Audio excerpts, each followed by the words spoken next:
Olá, meu amigo, olá, minha amiga. Mais uma vez o nosso programa Publi Rio Online está entrando no ar aqui pela TV, pela rádio, pelo YouTube, por várias mídias digitais. Já estamos aqui no ar, né? E o nosso programa hoje é um programa que está muito variado, né? Um programa que tem alguns convidados sensacionais, são convidados, personalidade do nosso Rio de Janeiro. Eu convidei para vocês, no nosso debate de hoje, o professor, na verdade, o psicólogo Dr. Luiz Aimbinder, né?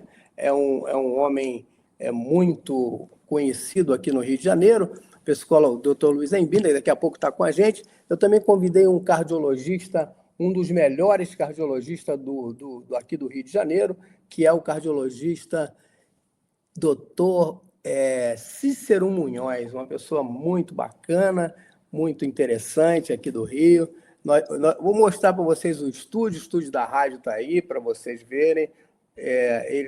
Estamos no ar simultaneamente por várias mídias, um canal simulcast, efetivamente, né? É um canal que você automaticamente vê, não só, você assiste, né, aqui pelo YouTube, você assiste também através dos canais do Facebook, do Instagram e do Spotify. São vários canais simultaneamente aqui pelo nosso programa, e eu quero trazer para vocês as perguntas do dia, para esse bate-papo informal, né? Ver se a gente consegue falar com vocês, trazer à baila várias situações da nossa cidade maravilhosa. Daqui a pouquinho, então, nós vamos estar aqui com os nossos convidados. O nosso programa é um programa que você pode ouvir pela Rádio 98 FM, você pode ver pelo YouTube, você pode ver pelo Instagram, pelo Facebook. São vários canais simultaneamente que estão basicamente ligados aqui. É um programa multiplataforma. Não sei se você tá me ouvindo bem aí. A pergunta do dia é uma pergunta muito, muito fácil, né? Nós vamos fazer essa pergunta do dia e você vai concorrer efetivamente a alguns prêmios aqui que a gente vai dar, que são prêmios basicamente do nosso programa. Você pode ganhar, por exemplo, os ingressos lá do Cinemark ou do Kinoplex. Você ganha os ingressos, você respondendo as perguntas do nosso programa. Pergunta é fácil, né? Nós estamos aí com o nosso Rio de Janeiro todo mundo criticando muito com relação ao transporte na nossa cidade do Rio de Janeiro. Eu quero perguntar a vocês uma coisa simples, né? Uma coisa bem simples, saber de vocês, efetivamente, o que você acha do transporte aí na sua região, aí no seu bairro, né? Você que mora nos bairros do Rio de Janeiro, estou falando de Flamengo, estou falando de Catete, estou falando de Laranjeiras, estou falando de Nova Iguaçu, outro município também, que também está assistindo a gente lá, Petrópolis. São vários municípios no Rio de Janeiro e várias cidades aqui do Rio de Janeiro, efetivamente. Quero saber de você como é que está o transporte aí. Então, se você respondendo se está bom ou se está ruim, e você vai concorrer, então, ao ingresso do Kinoplex, você vai concorrer também, você pode ver o Rio de Janeiro, efetivamente, lá do trenzinho, pega o trenzinho do Corcovado, vai naquele trenzinho maravilhoso, chega lá no Corcovado, desce lá, vê o Cristo Redentor, essa maravilha que é o Cristo Redentor, de lá de cima, tudo por nossa conta. Você vai receber um par de ingressos, né, para você levar o seu amor. É só você efetivamente responder a pergunta: como é que está o transporte aí na sua região? Você vai ligar pelo telefone 21 999 327771. Vou repetir para você: 21 999 327771. Você respondeu, você pode um desses prêmios aí. Já está na linha aí o nosso querido doutor Luiz Aimbinder. Ô, Aimbinder, como é que você está, meu querido amigo? Está tudo tranquilo aí? Tudo bem, muito tranquilo. O teu vídeo está... Você não pode virar um pouquinho o vídeo, por favor? Tá. assim fica melhor. Assim fica melhor. Assim fica melhor. Você sabe que hoje eu estou convidando também, daqui a pouco ele vai estar com a gente aqui, o Armília, o nosso querido Cícero Munhoz. Você conhece, ele participa também do programa do nosso querido amigo Fernando Sérgio lá. Ô Armília, como é que você está vendo essa situação aí especificamente? Eu estava comentando com um amigo meu, negócio tem muita gente,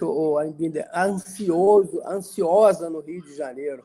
É uma coisa assim terrível. E é o país do carnaval, né, Armília? Você sabe que todo mundo fala, mas no Rio de Janeiro só tem gente feliz, não sei o quê. Como é que você vê as pessoas morar numa cidade tão feliz, efetivamente, parece que é tão feliz assim, né? Mas efetivamente elas estão muito preocupadas com o dia de amanhã, entendeu? Eu queria que você falasse para a gente. Bom, esse negócio de país do carnaval, país feliz, é bobagem, né? O Brasil é o campeão mundial de ansiedade. 5º lugar no mundo em depressão. 8º lugar em suicídio. Chamar esse país de carnaval é demais. E não existe país feliz. As pessoas são mais ou menos felizes. E se você me permitir uma ousadia, eu te digo, Silvinho, não existe felicidade. Repetindo, não existe isso de felicidade. Por quê? Porque o que você chama de felicidade, ou que todos chamamos de felicidade, são pequenos momentos de êxtase e de alegria. Pequenos momentos tão efêmeros quanto soltar fogos de artifício no Réveillon. É bonito, dura pouco, né? É verdade. Dura pouco um fogo de artifício, um negócio desse. Isso a gente chama de felicidade, mas eu chamo de êxtase e de alegria. A felicidade, no caso que é chamada popularmente, ela é impossível de ser encontrada. Por quê? Porque ela é colocada em cima de fatores externos. E a vida muda o tempo todo. Agora você está bem, daqui a pouco o teu time perde, você não está feliz, alguma coisa está boa, daqui a pouco você fica desempregado. Essas oscilações da vida não permitem um estado constante de felicidade. Então, a felicidade é um título mal dado. Entretanto, muito melhor do que a felicidade é a paz de espírito, porque não depende de nenhum fator externo, só do que você pensa. Então, a paz de espírito seria um bom sinônimo ou um substituto muito melhor do que felicidade. Tem livro à beça vendendo felicidade, curso, mensagens, mas não existe essa tal de felicidade. Ela é muito efêmera. Então, vamos trabalhar em cima de buscar a paz de espírito. Você sabe que eu vi um artigo, né, de Harvard dizendo que com relação à felicidade mesmo. Aí estava dizendo que existe, na verdade, são várias coisas que te faz se sentir bem. Então, se sentir feliz, efetivamente. Por exemplo, a família é uma coisa importante para que você tenha família e amigos, né, para que você se sinta bem. Você conseguir realizar alguma coisa que você gostaria, de repente comprar alguma coisa, mesmo que seja uma felicidade, um momento que a pessoa pode caracterizar como feliz naquele momento, isso tudo junto, família, você ter as coisas que você quer, um lugar que você gostaria de visitar, que você visita, uma viagem, isso tudo faz com que você seja feliz, né? É por aí, Armília? Não. Esse livro que você está falando se chama A Felicidade segundo Harvard. Schwan Ashore, o nome do autor. Não é tudo isso. Isso daí você teria que ter um maravilhoso alinhamento dos planetas, para tudo correr bem. A família nem sempre corre bem, a tua viagem nem sempre é agradável e por aí vai. As coisas não são perfeitas. As imperfeições da vida estão por aí. A família não pode ter problemas. Você não pode ter problema de viagem. um acidente, não gostar, a reserva não foi feita, etc. Então, essa felicidade não existe como um estado permanente. Existem momentos que você pode reputar como felizes. Você senta com a família em volta da mesa, todo mundo brincando, conversando numa boa, são momentos de felicidade. Mas isso não é duradouro. Então, não dá para concordar com essa afirmação, não. Agora, Arminder, eu vi você falando com... Eu tô batendo um papo contigo aqui. O Munhoz tá entrando aqui, tá? Já vou botar ele na tela, aproveitar que ele já está aqui. Doutor Cícero Munhoz. Eu estou conversando aqui com o doutor Arminder. Você está me ouvindo bem, Munhoz? Muito bem. Ótimo som. Prazer falar com você e com esse psicólogo aqui, o psicólogo das multidões, que é o nosso Luiz Arminder. Muito obrigado pela participação, Munhoz. E eu que Prazer agradeço estar contigo, Munhoz. Prazer estar contigo. Da mesma forma. E sou seu fã, você sabe disso. Eu estou tentando... Nós estamos falando para vários canais aqui, multiplataforma. Nós estamos falando para o Facebook, nesse exato momento. Nós estamos falando pelo Instagram. Só no Instagram eu tenho 97 mil pessoas, né? Não sei se todas vão estar assistindo, acho que não vão, logicamente, mas tem muita gente. E também estamos falando para o YouTube. A gente fala direto para o mundo inteiro, basicamente. Luiz Augusto Biasi nos assiste lá de Portugal. O Roberto, o nosso querido, meu amigo lá de Londres, está assistindo a gente também lá em Londres. Quer dizer, uma série de pessoas assiste a gente em vários lugares do nosso país e fora do país. Então, eu estava comentando com a Arminder sobre felicidade, o Munhoz. Você que é um cartunista de boa cepa, eu quero saber o seguinte, a felicidade, o que é... Porque, veja bem, eu tenho um problema... Hoje mesmo, de madrugada, eu estava verificando a minha pressão aqui. A minha pressão estava 18/8, eu estou tomando 4 remédios.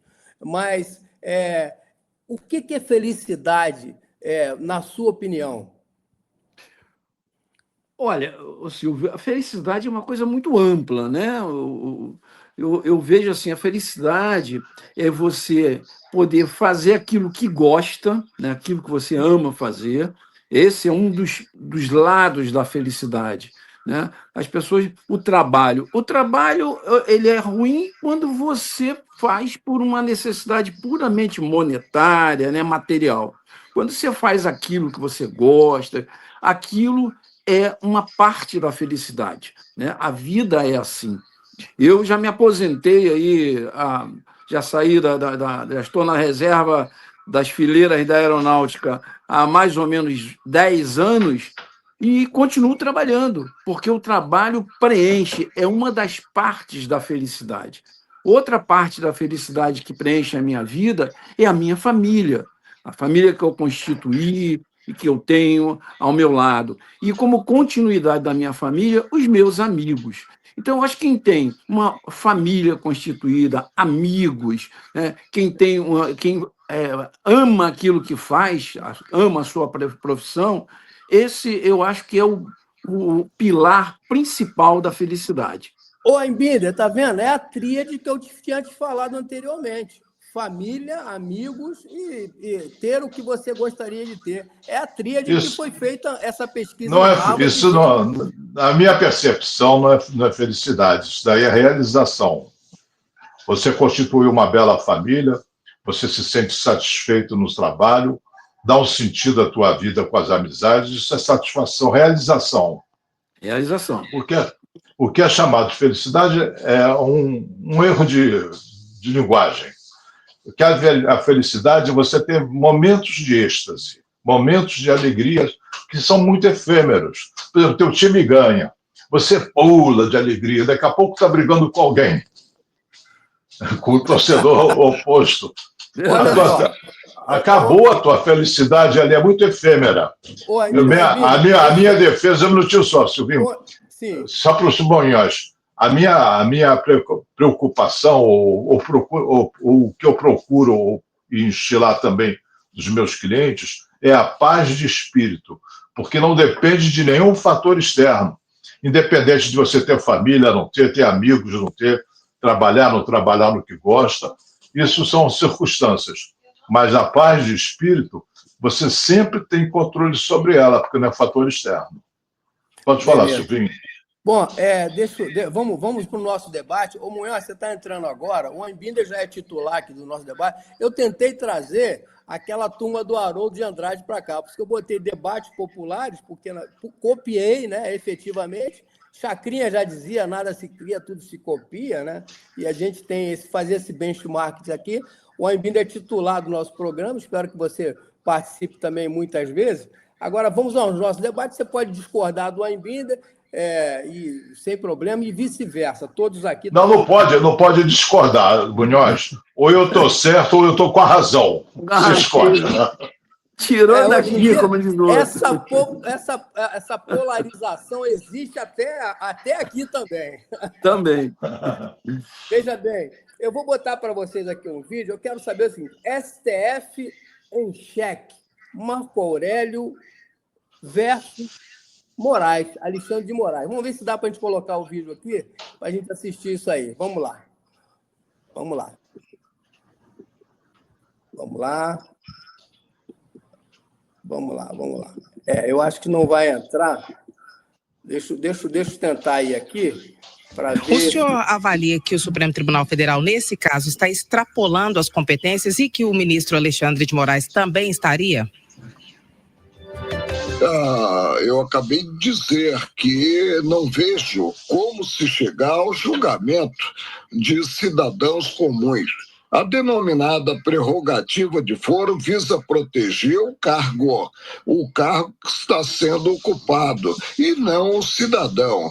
O ministro Alexandre de Moraes, ele está como relator para todos os casos que tenham alguma pertinência com o denominado inquérito do fim do mundo, e assim eu denominei o inquérito da fake news, porque instaurado não por provocação da polícia nem do Ministério Público, mas de ofício pela vítima, o Supremo, e tudo cai nas mãos dele. Quando o certo seria ver a distribuição, que é um ato democrático, considerados todos os integrantes do tribunal. Por que o senhor acha que está acontecendo dessa forma? Qual seria o motivo?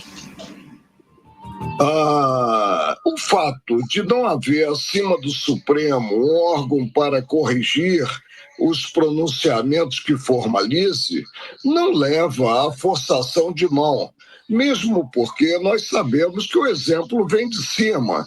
E eu dizia na bancada que um suspiro no âmbito do Supremo repercutia nos demais órgãos do Judiciário.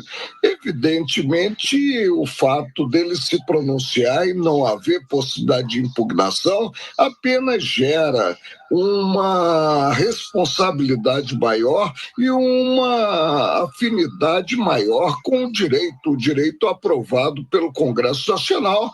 E devemos lembrar que o Supremo é o guarda da Constituição Federal. A Constituição a todos submete o Legislativo, o Executivo e submete o Judiciário, inclusive deveria pelo menos ser assim, o guarda da própria Constituição Federal. Eu quero saber de você, meus amigos.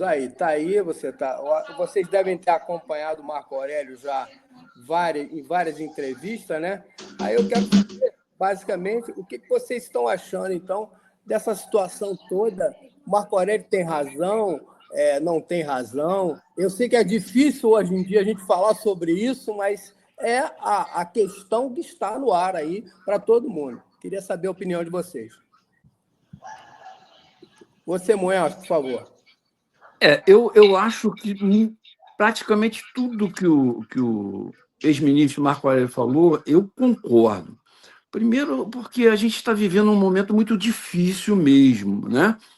O artigo 5 da Constituição diz que a gente tem a liberdade de expressão, né, de falar aquilo que pensa, claro, com os devidos limites, que a gente sabe quais são.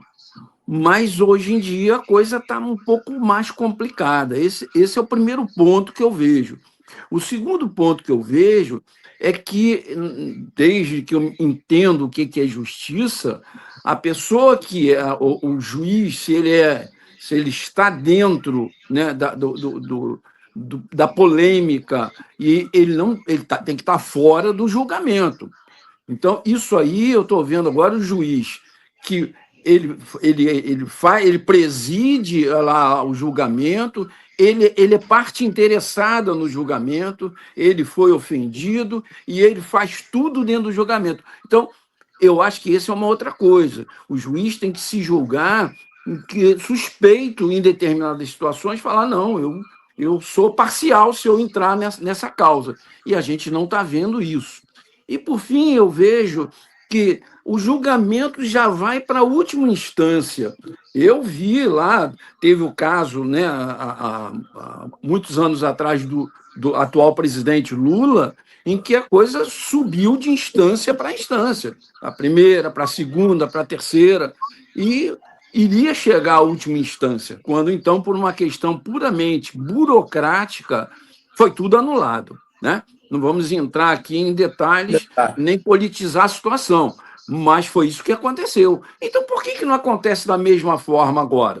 Primeira instância, segunda instância, terceira e a última instância, que seria o Supremo. Então, eu vejo isso com uma tristeza muito grande e com medo muito grande de que a justiça, né, esteja, vamos dizer, com essa instabilidade que as pessoas ficam com medo até de se pronunciar, de dar uma opinião, de entrar, às vezes, até num debate. E você, Aimbinda, o que você acha? Como é que você está vendo o posicionamento do ex-ministro Marco Aurélio com relação ao STF atual? O que você está achando? Eu não tenho as luvas de pelica que o Munhoz tem. Até gostaria de ter. Primeiro, eu acho que o Moraes foi vítima. Como é que ele pode ser vítima, acusador e julgador? Não faz o menor sentido para mim. Como é que ele manda prender o Bolsonaro, prisão domiciliar, se não foi acusado pelo Ministério Público? Como é que ele manda prender o Bolsonaro por não ter feito nada? O que ele fez? Nada. Divergência de opinião pode ter. Agora nós todos vamos ficar com medo de abrir a boca e falar qualquer coisa, porque está havendo em andamento a estruturação de uma ditadura da toga. Todo mundo está com medo de falar. Porque, de repente, eu não gostei disso, eu discordo disso, isso é ataque à democracia, ataque ao Estado de Direito, quando você não fez nada. Você pinta lá, perdeu o Mané, 17 anos de cadeia. Botar tornozeleira no Bolsonaro, tudo bem. Quantos roubaram o INSS agora, que não estão nem sendo incomodados? Isso é democracia? Não é? E tem um detalhezinho, Aimbinda, você falou de INSS, eu achei tão terrível isso. Diz que aquele cara, o tal do careca do INSS, não sei se o nome é esse, o nome do cara, diz que o cara foi lá no Congresso visitar algumas pessoas, só que eles botaram sigilo de 100 anos. Porra, eu não entendo. Cujo presidente jurou que não teria sigilo nem de um dia. Lembra disso, nas promessas dele? Lembro. É uma contradição, é um desrespeito ao que falam, um desrespeito a si mesmo e principalmente a população.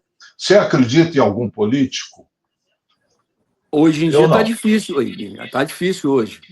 Olha, nunca foi grande coisa, mas atualmente está muito difícil, muito difícil. Está muito. E mais, quando a política entra no tribunal, a justiça sai pela porta dos fundos. Verdade. É isso que está acontecendo.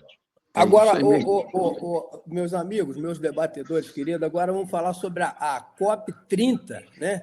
Agora, fizeram aquela história. Eu ia até chamar aquele ministro que foi do ministro de Logística da época, que era um coronel, general, esqueci o nome dele, que hoje é deputado federal. Eu tive até com ele dia desse. Eu ia chamar ele para responder isso aqui. A COP30 foi criada, né? Planejamento no nosso país é complicadíssimo, né? Foi criada para Belém do Pará. O pessoal conhecer lá, Belém do Pará, mas só tem um detalhe. esqueceram de dizer e saber de fazer um estudo com relação à hospedagem lá em Belém do Pará. Lá tem 1 ou 2 hotéis, eu fiquei inclusive em um desses, né, acho que é o Otom. O Otom tem lá em Belém do Pará, e meia dúzia. Agora ninguém está usando.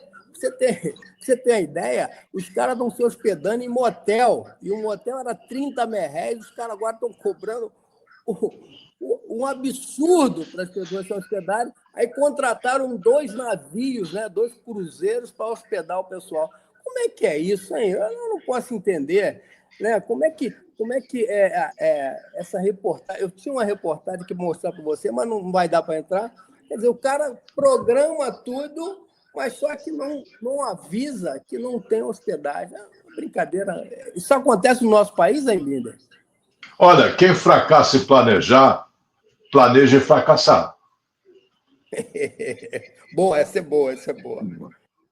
Então os amantes lá de Belém devem estar numa pior, procurando mato, algum lugar para se encontrar. E mais de 3 de um hotel Copacabana Palace. Repete que teu som picotou, hein, Binder? Hotel de 3 estrelas em Belém, a estadia, está o dobro de um apartamento no Copacabana Palace. Pois é. É uma coisa louca isso. Repetindo, para gravar aí, quem fracassa em planejar porque está planejando fracassar. É isso aí. E você, Munhoz, o que você acha disso tudo? Silvio, tá tudo errado. Está tudo errado. Eu vou te falar porque eu tenho uma experiência razoavelmente boa, né? De 45 anos de profissão, envolvido nos congressos locais, aqui do Rio, a nível nacional e a nível internacional. Vários congressos onde eu participei, né? Inclusive fazendo também a organização. Então, está tudo errado. Primeiro, a escolha do local. Quando a gente escolhe um local para um encontro desse quilate, tem que se fazer todo um ordenamento sobre todos os aspectos. O aspecto de, principalmente, esse que está sendo aí o calcanhar de Aquiles, né? Que é a parte da hospedagem. Você não faz um congresso com essa magnitude numa cidade que sabidamente não tem condições mínimas para receber os convidados. Segunda parte, que a gente fazia também no nosso congresso, a gente fazia o contato com toda a rede hoteleira, com todos que poderiam fazer a hospedagem, para fazer aí o ordenamento de valores também. Para quem vai lá não se sentir o quê? Explorado. É o que está acontecendo, é o que o Aibinder falou. Como é que vai pagar uma diária lá em Belém, num hotel 2, 3 estrelas, maior do que um Copacabana Palace, né? 2, 3 vezes mais. Então, é um outro problema. Isso repercute muito mal para o nosso país. Quantos países participarão dessa COP? Então, o que se leva do Brasil em termos de organização, de estrutura? Tudo muito ruim, muito mal feito. E eu acredito isso, Silvio, há uma coisa... Eu participei num programa parecido com o seu, que era a Sala de Visitas, com o Fernando Sérgio. Meu amigo, nosso amigo. Seu amigo, nosso amigo. E uma coisa que a gente sempre colocava lá, uma das coisas que esses governos, e aí eu não vou politizar direita, esquerda, em cima e embaixo, nada disso. O problema é que as pessoas que estão envolvidas em determinadas posições não têm o que a gente chama de meritocracia e o conhecimento. Quem é que devia estar fazendo esse ordenamento, essa parte turística? Alguém que conhecesse do ramo, soubesse e fizesse isso com antecedência, para que não se chegue agora, em cima da hora, em cima do laço, sem saber, na verdade, o governo está perdido. Ele não sabe para que lado vai. Né? O que nós vamos fazer agora? Não tem tempo. Então, isso é muito ruim, repercute muito mal para o nosso país, que já está com o nome lá fora extremamente tocado. No governo passado, falaram que a gente tinha um déficit muito grande nessa parte, né, da nossa imagem lá fora, da parte diplomática. Nossa, piorou 100 vezes, se é que teve esse defeito no passado, que eu não vi tão grave assim, mas está muito pior do que a gente vivenciou aí há 5, 6 anos atrás. Munhoz, eu não sei o que você falou de meritocracia num país em que o ministro da Fazenda só tem 2 meses de estudo de economia. Olha essa palavra aí. Não, isso mesmo. Engraçado que é uma politicagem terrível, né? Os caras, como é que eles vão divulgar uma cidade como Belém? Belém é bonito. Mas bonito, conheço. Bonito. Agora, você está falando de Belém ali no centro ali, porque lá ao entorno de Belém é tudo muito, muito pobrinha, muita situação muito delicada, né? Agora, como é que eles podem divulgar uma cidade, né, através do governador lá, se não tem estrutura física para colocar o pessoal todo e um congresso tão grande quanto esse, né? Por que não pode? Podia colocar no Rio de Janeiro, né?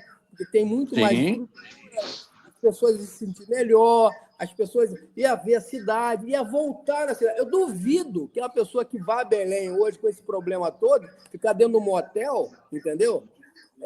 Simplesmente vai querer voltar para Belém. Não vai. Com certeza não.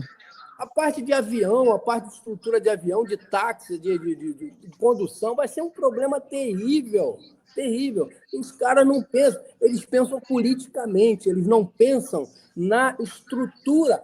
Porque o nosso país nunca... Quando é que você viu um planejamento no Brasil de 20, 30 anos? Nunca. Eu nunca vi. Ô Silvio, eu comento...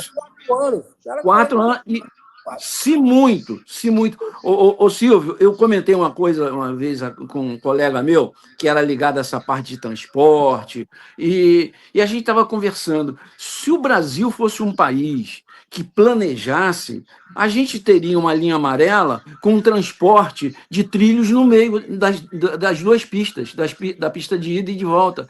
A ponte em Rio-Niterói, a mesma coisa. Teríamos um metrô paralelo à ponte em Rio-Niterói.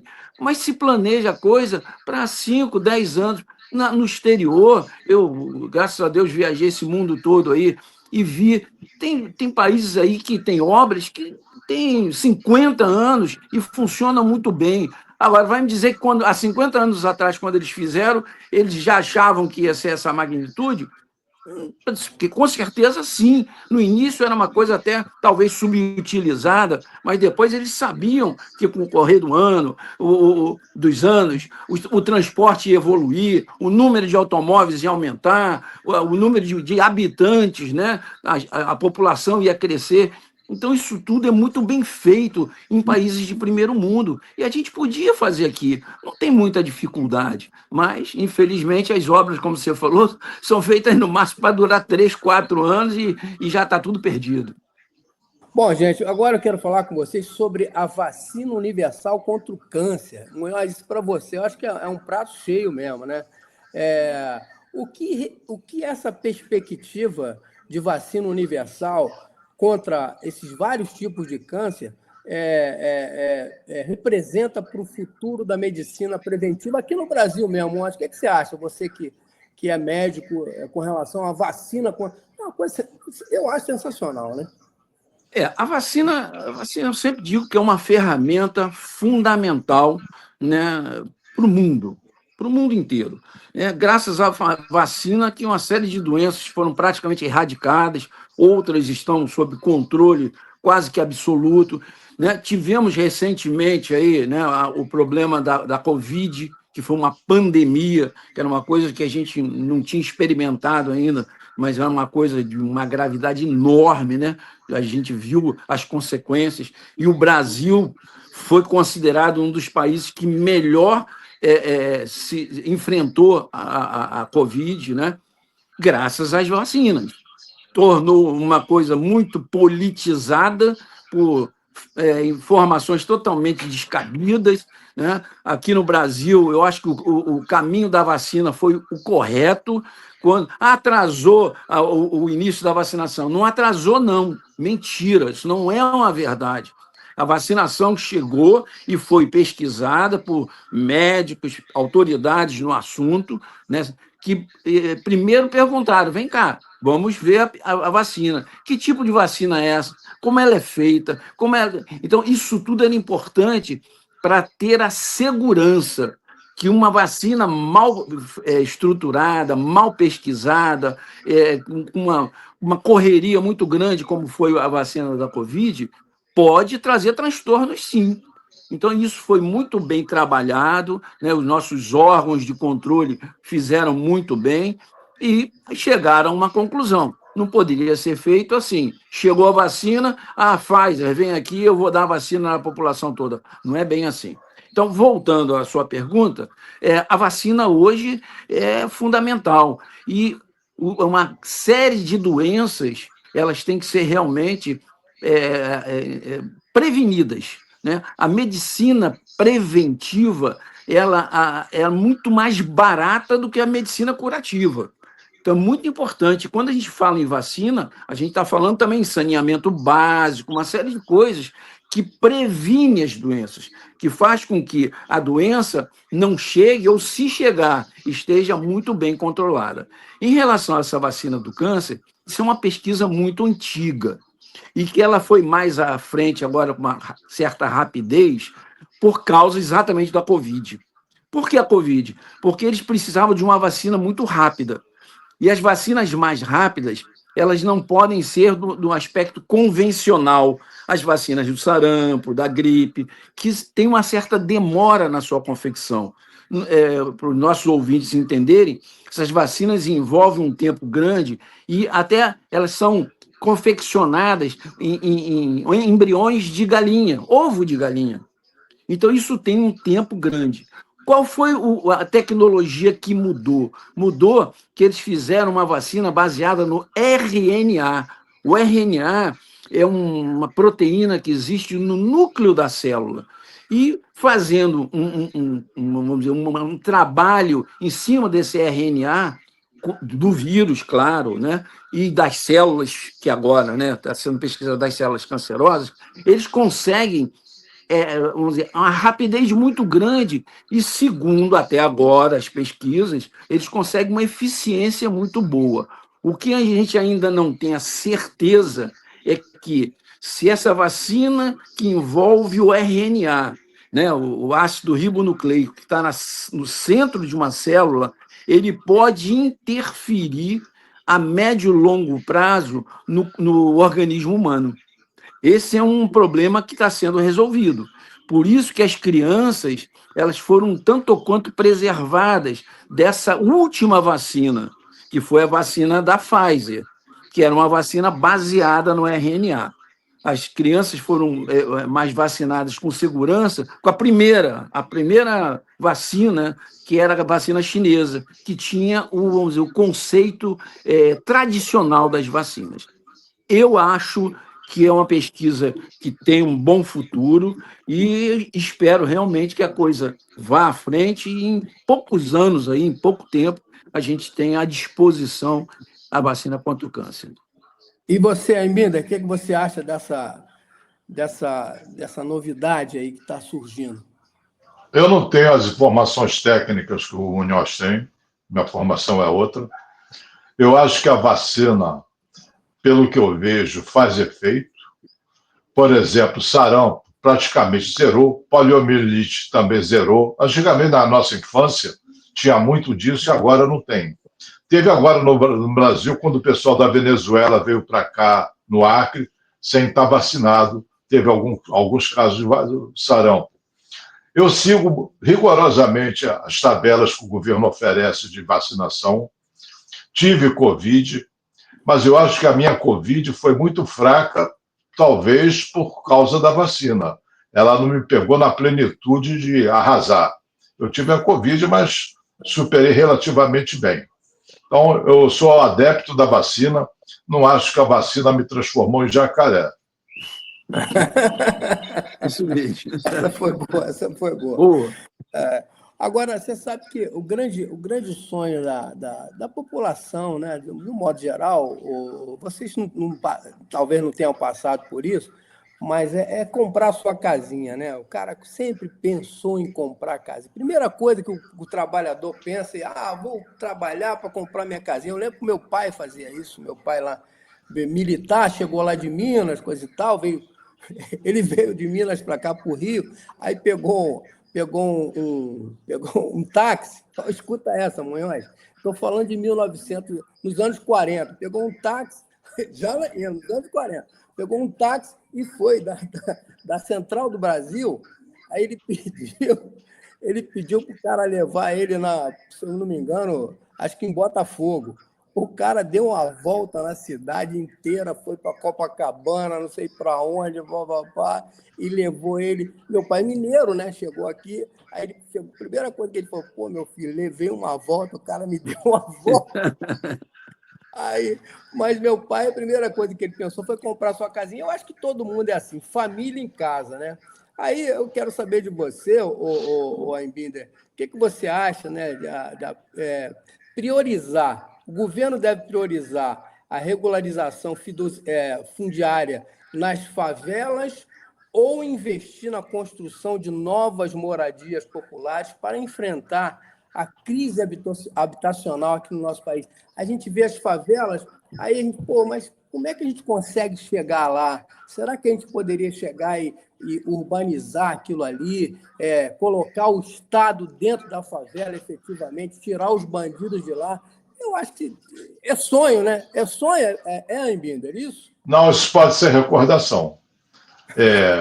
Pode ser. Nós que somos, por exemplo, o governo Lacerda tirou a favela do Esqueleto. Onde era a favela do Esqueleto? Onde é a UERJ. Isso. Isso mesmo. Aquela favela na Lagoa, qual era? Eu esqueci o nome dela, que hoje tem um parque lá. Não tem uma favela. Cantagalo. Não tinha favela. Tem aquele parque bonito. O Lacerda tinha peito e equipe para fazer isso. Então não é uma impossibilidade permanente. Não sei se há interesse. Fizeram a Cidade de Deus com esse espírito, mas não acompanharam o desenvolvimento da Cidade de Deus, e hoje ninguém entra alheio às facções que estão por lá. Então, é possível, sim, Silvinho. Agora tem que ter um cuidado com isso. Não é tirar os barracos e botar casas simples e não dar estrutura para isso. Água, luz, policiamento, etc. O engraçado que, Munhoz, é você que vai falar agora, mas engraçado que tem gente que mora na favela, não são todos, né? Moram na favela porque, na verdade, de repente, a favela eles não pagavam luz, não pagavam, porque hoje parece que com a milícia eles pagam a luz, não é para Light, é para a milícia, né? E paga gás, paga mais caro para a milícia. Quer dizer, para onde vai o Rio de Janeiro, Munhoz? Eu quero saber de você. Silvio, eu acho que isso tudo que a gente vivencia hoje nas comunidades é uma grande falha do poder público. Porque o que acontece? As comunidades, né, que se chamavam antigamente de favela, né, acharam que politicamente correto era melhor falar em comunidade, mas seja lá o nome que for, o grande problema é o que já a gente está comentando agora, né, e o Aimbinder falou novamente. O grande problema não é levar a pessoa a ter a sua casinha. Ela tem que ter a sua casa num lugar minimamente seguro, com creche, com posto de atendimento médico, né, com uma estrutura de escola boa, e a gente não vê transporte. Isso. Transporte é fundamental. Eu vou te contar uma experiência que eu tive, foi um pouquinho antes da Covid. A minha filha mora na Austrália há 10 anos. Aliás, foi embora agora, ficou com a gente 21 dias aqui. Ela mora em Melbourne, que é uma cidade muito boa lá. E lá, mais ou menos uns 20, 30 anos atrás, começou a acontecer o que aconteceu aqui. As pessoas que não tinham onde morar invadiam determinados terrenos e iam construindo. Só que o governo percebeu isso no início, coisa que, infelizmente, aqui a gente deixa acontecer.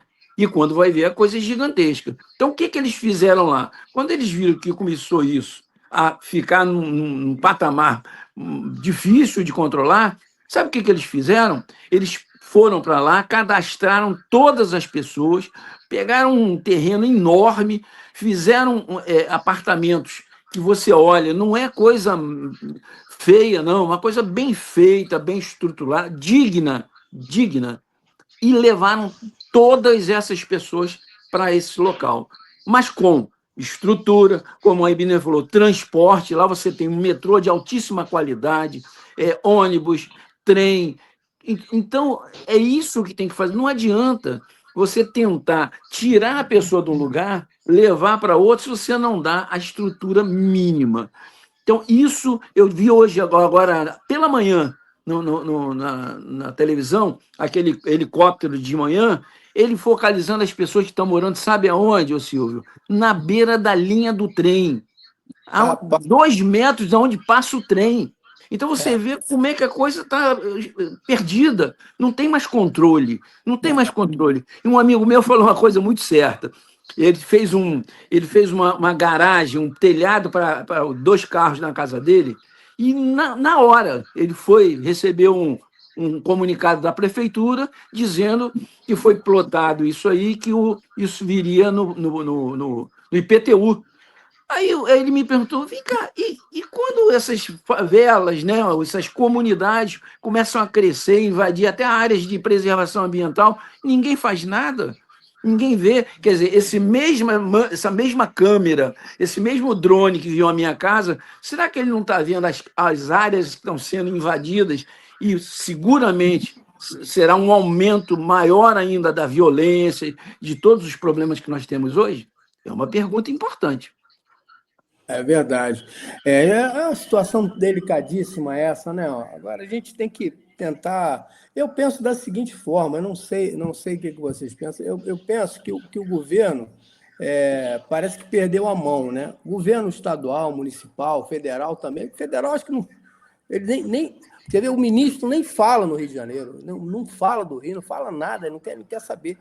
Eu fico pasmo. Então, talvez seja porque essa polarização foi um problema sério para nós, né? Porque o governo dos Estados Unidos, é o governo atual, né, que está acontecendo, que é a favor ou contra de uma situação X ou Y, né? Não sei se vocês estão me entendendo, mas veja bem, eu acho que o governo devia chegar e começar a tentar essas comunidades pequenas a implantar as coisas. De repente não dá para mudar as pessoas, tirar as pessoas de lá, porque antigamente tinha aquela deputada que pegava, tirava e botava a pessoa lá para Vila Kennedy, coisa e tal.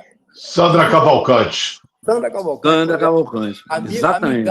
Amigona do amigo meu, do Canade, que vocês conhecem. Bom, mas em síntese, eu acho que tentava começar a socializar lá, né? Fazer a comunidade, o governo chegar e efetivamente entrar na comunidade, né? Tirar esses bandidos. De que forma? Não sei. Agora, a UPP foi um passo para isso. Pois é. Uma tentativa. O Cabral na entrevista perdeu a mão depois, mas a UPP seria o início disso daí. E eu falo, vocês estão falando aí que tem que fazer. Uma pergunta que sempre que eu faço para os meus clientes, que em outras circunstâncias, eu falo, você prefere enfrentar o mico ou um King Kong? É isso aí. Se não enfrentar o mico enquanto ele é pequenininho, vai ter que encarar o King Kong lá na frente. Nós estamos com um monte de King Kong gigantescos. Não, mas você vê, por exemplo, eu passo aqui perto dessa favela aqui dessa comunidade aqui. Esse negócio de favela e comunidade é um problema. É igual para a gente que é mais velho, é um problema sério, né? Então, essa comunidade que tem ali na Avenida Brasil, lá tem um caveirão na frente da comunidade, baseado lá, como o Tino fala aqui, polícia de base, não sei o quê. O cara fica baseado ali,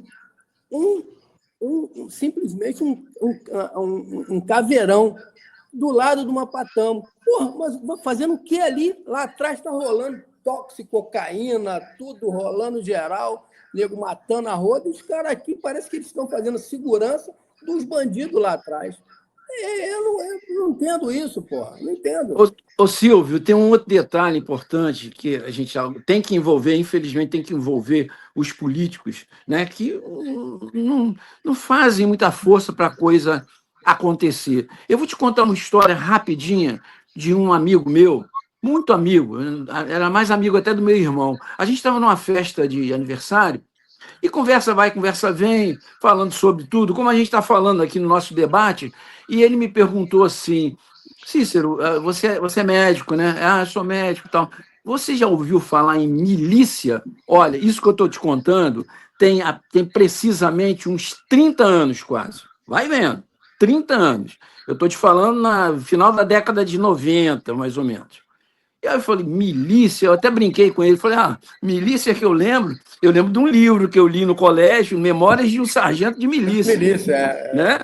Aí ele falou, não, então eu vou te dizer o que é a milícia. Está começando, mas eu vou te dizer o que vai acontecer. Milícia é um grupo, alguns deles já foram militares, da polícia, do bombeiro, até das Forças Armadas. E eles vão chegar com a proposta de dar mais segurança, principalmente nos locais mais pobres, nas comunidades. E isso vai ser a proposta inicial, que vai perdurar talvez 1, 2 anos, a coisa vai, e depois vai virar escravidão, porque eles vão mandar no pedaço. E não deu outra coisa. E para piorar a situação, hoje concorrem com o quê? Com o tráfico. Então a coisa é tão grave que a milícia, em algumas situações, e o tráfico estão associados e aumentando em muito o que já era muito ruim, principalmente nessas áreas mais carentes, mas que, infelizmente, está se estendendo para as áreas de volta. Quem achava que morava na Zona Sul, na Barra da Tijuca, no Recreio de Bandeirantes, e estava seguro, não está mais, não. Então, você vê a que proporção nós chegamos. É terrível. Eu acho que a gente precisa modificar algumas coisas. Esse negócio de milícia, o Einbinder, cadê você? Cadê o Einbinder? Sumiu? Estou aqui. Esse negócio de milícia é um problema sério, porque aqui no Recreio dos Bandeirantes tem uma comunidade aqui, eu ficava, porque a milícia tomou conta. Como é que tomou conta? Como é que toma conta? É complicado, né? Ocupação militar. Vou contar um caso aí nessa época que o Munhoz falou. Vocês conheceram o doutor Bacelar, né, Carlos Bacelar? Claro, muito. Era muito meu amigo. Ele, no Rio das Pedras, ali em Jacarepaguá, não tem uma milícia, uma coisa. Naquela ocasião, ele falou para mim que ele perdeu a carteira dele cheia de dinheiro lá no baile, numa festa. Ele era muito festeiro. Ele disse que daqui a pouco devolveram a carteira dele intacta, com o dinheiro todo. Ele disse, não, é área de milícia. Hoje, eu não sei o que é milícia e o que é tráfico. Eu não sei qual a diferença. Realmente, a milícia, tráfico, eu não sei qual a diferença. São grupos armados. Uma debatedora lá da Rádio Tupi, eu não vou dar o nome dela, ela morava ali perto de Rio das Pedras. Aí disse que foi importunada lá por um cidadão, acho que ele abusou de alguma forma lá, não fisicamente, mas financeiramente, ele apareceu pendurado numa árvore lá, enforcado. Essa já era a justiça. Naquele grupo, esse grupo de militares aposentados ou na ativa, mantinham a ordem. Era um grupo geralmente composto por nordestinos lá, segundo o Bacelar. Mas isso foi corrompido pelo tempo. Eles já assumiram o poder e começaram a vender coisas e cobrar segurança. Al Capone, da década de 30, né? Pagava segurança para ele não fazer mal. E pior que você não vê que parece que vai melhorar, né? Porque parece que você não vê, o cara entra, aí entra um candidato agora e fala, não, porque eu vou fazer isso, vou fazer aquilo, aí depois começa a ganhar 50 milhões por ano de emenda. Pô, tu vai fazer o quê, campeão? Vai mandar... E quantos políticos estão vinculados ao tráfico? Pois é. Quantos? Não é meia dúzia, não. A gente precisa votar direito ano que vem, para não ter esse tipo de problema, né? Porque senão vai continuar do jeito que está. Como é que você sabe que está votando errado? Esse é o problema. Esse é que é o problema. Eles se mostram de um jeito e depois mudam, né? Agora vamos falar de não muda, só Eles fingem. só fingem isso. Vamos falar de ensino agora, porque, na verdade, quando eu estava militando como professor, de vez em quando eu dou minhas aulas aí, eu ia para a sala de aula, eu dou aula para universitário, basicamente, para graduação e pós-graduação. Eu enchia o quadro, o Embinder, até antigamente a gente fazia isso quando a gente estudava, né? O professor fazia isso, enchia o quadro de texto, pá, isso aqui, papai, demora um tempo fazendo, né, coisa e tal. Aí, pode copiar. Aí o cara chega lá, pá, pá, fotografa tudo e continua no celular. Aí tu vai explicar, e os caras não tem mais aqueles alunos prestando atenção, né? Aquela coisa toda, daquela preocupação. Aí o que acontece agora? Celular nas mãos ou fora da escola, né? Eu quero saber. Aí, basicamente, o que acontece? Será que proibir o celular em sala de aula é essencial para manter o aluno com foco? Ou é tirar do professor, de repente, uma estratégia boa? O aluno de que idade você está se referindo? Aqui, no caso, são alunos de primeiro e segundo grau, no caso, né? Não chega a universitário. Mas, de qualquer forma, eu acho que devia proibir geral. Não pode entrar com o celular. Não podia entrar. O cara está ali para estudar, né? Aí o governo dá dinheiro para o cara estudar agora, pô. Como é que fica isso? E não é reprovado. Não tem mais esse negócio de estar repetindo o ano. Agora, a minha fórmula como professor funcionava muito bem. Quer olhar o celular? Olha, mas eu sou rigoroso. Eu ensino e cobro. E não refresco, não. Aí o pessoal, no início, me detestava, no final estavam gostando de mim. Pois é, cara, eu sempre fazia muita, Munhoz, eu aprendi muito no meu mestrado, fazer dinâmicas, entendeu? Chamadas GVGO e coisa e tal. Eu tentava fazer com que os alunos lessem o texto, né? Mesmo que fossem 2 laudas, 3 laudas, porque hoje você medir para a rapaziada ler texto, hoje é dificílimo. Eles não querem ler nada. E outra coisa, velocidade 2 no celular. O cara, você manda mensagem para mim, é velocidade 2, Munhoz. Entendeu? Que é velocidade... Silvio, eu acho assim, eu sou frontalmente contra o uso de celular dentro de uma sala de aula.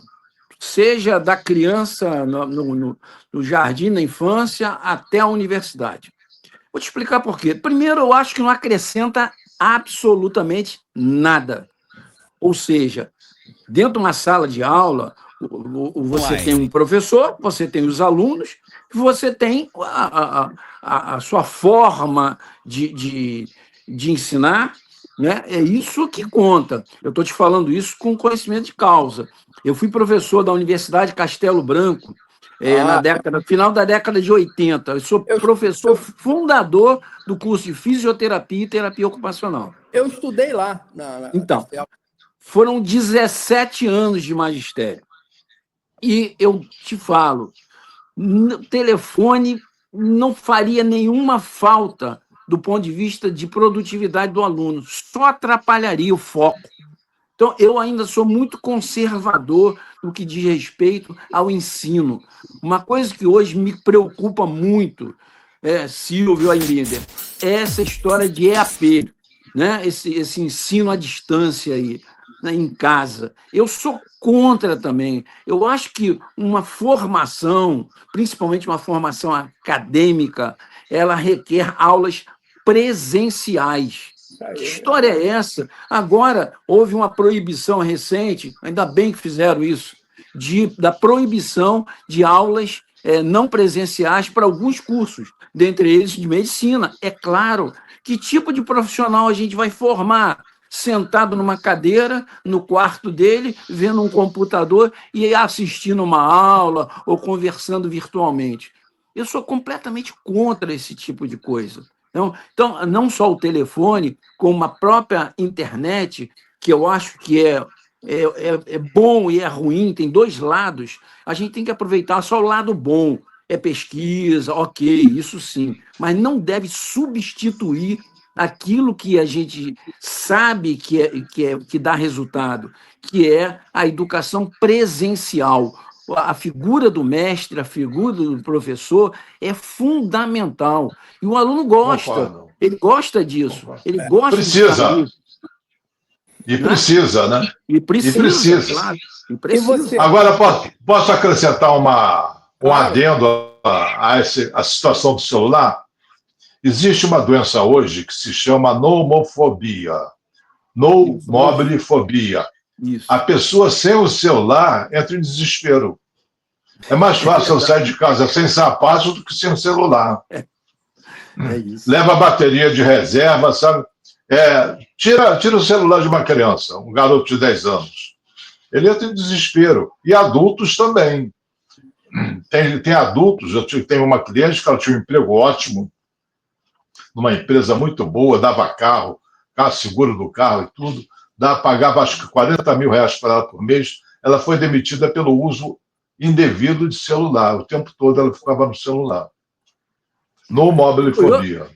Outra coisa aí, Binder, que eu vejo na educação, que infelizmente não é uma preocupação do Brasil nas últimas décadas, né? Como de outros países. E a gente sempre tem que tomar como exemplo os países que cresceram graças ao investimento maciço em educação. Vamos dar um exemplo muito claro. A Coreia do Norte, a Coreia do Sul, há 50 anos atrás, tinha grande repercussão, não era um país de grande interesse no mundo. Hoje é uma potência. Por quê? Por causa disso, porque investiu maciçamente na educação. Educação é tudo. O presidente de lá, Munhoz, se orgulhava de ser analfabeto? Não, ainda não. É verdade. Você tem toda a razão. Então, isso que é um desestímulo ao estudante, um desestímulo a quem é jovem, né? E não sabe para onde vai. O que a gente... mas aumentou muito, diminuiu muito o analfabetismo. Parte, porque a gente ainda tem muito analfabeto funcional, que é aquele cara que até lê, sabe contar, sabe fazer uma coisa, mas não entende aquilo que está fazendo. Então, agora tem um universitário assim, tem um universitário analfabeto funcional. Exatamente. Ele lê o texto, mas não sabe o que significa. E por quê? Porque a qualidade do ensino é baixa e a interferência política é altíssima, altíssima. Você vai numa universidade hoje, é uma coisa, sabe, é uma preparação de políticos, né, para polarizar mais ainda o que a gente vive hoje. Bom, eu quero agradecer a presença dos meus debatedores queridos aqui, já convidá-los para uma próxima, né? Na próxima semana, terça-feira, que parece que o Munhoz só pode terça-feira, né? Terça-feira ainda é um dia bom, nesse horário. Ô, Munhoz, qual é o recado que você tem que dar, você pode dar para essas pessoas que têm problema de pressão alta, Munhoz? Qual é o conselho que você dá para essas pessoas como eu? Olha, Silvio, a gente até comentei isso ontem com o Fábio Antônio, na Rede Plus, falando exatamente sobre as doenças do coração. A hipertensão arterial é uma doença, talvez, das mais frequentes no mundo, não é no Brasil, não. É uma enfermidade que assola o mundo. E ela é muito em razão de múltiplos fatores que se somam, né? Ela não tem uma doença, mas você tem uma infecção. Eu estou com uma pneumonia. Qual é a causa? A causa é uma bactéria. Ok, vamos lá e destrói a bactéria e está resolvido o problema. Não é assim. Na hipertensão arterial, um conjunto de fatores que tem que ser, vamos dizer, organizados e tratados um a um. Então, eu vou te citar alguns deles. Diabetes, que alinhar diabetes. Se a sua diabetes estiver um pouco descontrolada, a sua pressão não consegue se organizar. Atividade física, claro, monitorada, que você, né, não vai fazer atividade física do jeito que você quer, orientada por profissionais e tudo. Então, é outra coisa fundamental. Outra coisa, o diminuir, isso eu sei que é difícil, talvez seja mais difícil, diminuir o estresse, isso é básico, e hoje a gente vive sob pressão, então outra coisa. E, finalmente, um controle médico, isso é fundamental, fazer o seu controle médico, exames preventivos e vamos dizer, um controle de medicação bastante rígido. Isso que resolve hipertensão. É complexo? É complexo, mas nós temos que seguir todos esses passos. Então quer dizer que a minha glicose também influencia na minha pressão alta? Sem dúvida. E é muito comum né, essa conjunção hipertensão e diabetes. É muito comum a gente ter paciente. Então, quando uma não está bem resolvida, atrapalha a outra. É sempre assim. E vice-versa, uma atrapalhando a outra. É assim mesmo. Por isso, é por isso que a minha pressão bateu 18 por 9 ontem. Com certeza. Com certeza. Dá para ser um pneu de caminhão, né? É isso mesmo. Né? Agora, o Munhoz falou do maior inimigo que seria o estresse. Estresse Eu falei aqui no início do programa que não existe. O que eu falei que não existia? Felicidade. Felicidade. Sim. Hoje eu estou em negação, né? Não existe estresse. Não existe estresse. Existe só reação estressada. Exatamente, reação do seu organismo. Perfeito. Não, do pensamento primeiro. Aquela situação que estressa um, não estressa o outro. Então, aquela situação, por si só, não tem o poder de estressar. Como cada um lida com essa situação, é que ele vai ser ou não estressado. E isso, a terapia, a psicologia, a gente resolve. Resolve não, alivia bastante. Minimiza. É a tal paz de espírito. Munhoz, você sabe, eu quero te convidar para você assistir o curso do Dr. Luiz Einbinder, que é muito bom, entendeu? E ele vai passar para a gente como é que você pode assistir e quais os telefones você tem que ligar. Por favor, Einbinder. Com certeza. Você é estressado, Munhoz? Olha, eu já fui mais, né? A idade vai ajudando. Vai ajudando, exatamente. Já fui mais. Mas nunca, sempre na faixa de normalidade. Isso aí.